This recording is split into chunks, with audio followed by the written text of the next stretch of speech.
let's be honest, Piers, to most of your pro-Palestinian brown guests, you don't ask your Israeli or Jewish or pro-Israeli guests to condemn Israeli terrorism or Israeli war crimes at the start of an interview in the way you do. Well, no, I've been asked directly whether I think Israel are terrorists, and I've said no.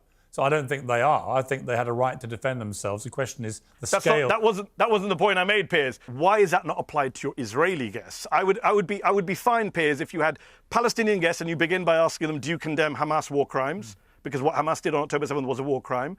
But then you should start with Israeli guests and pro-Israeli guests saying, do you condemn Israeli war crimes, which have been documented by the UN, every human rights group on the planet? You don't. You had Naftali Bennett, the former Israeli Prime Minister, on a couple of weeks ago. I watched the interview. Your opening question was, how comfortable are you with the way Israel's prosecuting the war? Right. Bit of a softball to start with. You didn't ask him to condemn Israeli terrorism, Israeli war crimes, Israeli genocide in Gaza. So a lot of people look at that and they say, they get your intention, but it comes across as a bit of a racist double standard. Well, look, I don't think it's a racist double standard, and I think that nobody has given pro-Palestinian voices a bigger platform more consistently since October the 7th than me. And if you go back and look at those interviews, you know, I think that clips get taken out of context and people assume they know what I've said. And often it's completely misleading. I've tried to be fair-minded about it.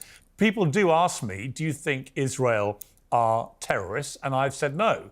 I don't think they are, but I have repeated. Why? Well, I have repeated Why? Because I think they. Out of interest, why? Because they were responding to an act of terrorism so heinous it demanded a massive military response. The question for me that's caused me a moral quandary is what is an acceptably proportionate level of response, and I don't know the answer.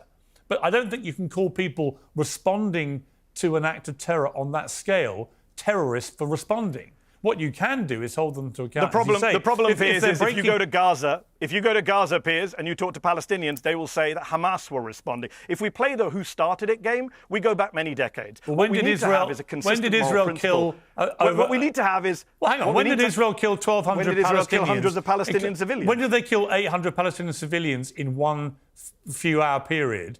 Right, in the way that Hamas killed those Israelis. But that's not the definition of terrorism, how many hours you do it in. I can mention many Israeli massacres going back to Sabra and Shatila, which they oversaw, going back to Kibbutz and Ariel Sharon, going back to Deir Yassin, where rape and violence happened. The point is not to compare atrocities. The point, Piers, is to have a consistent moral principle, which is to say, if you kill civilians for a political cause, you are a terrorist. On that basis, Hamas have committed acts of terror and Israel have committed acts of terror. I think that's only fair to say that.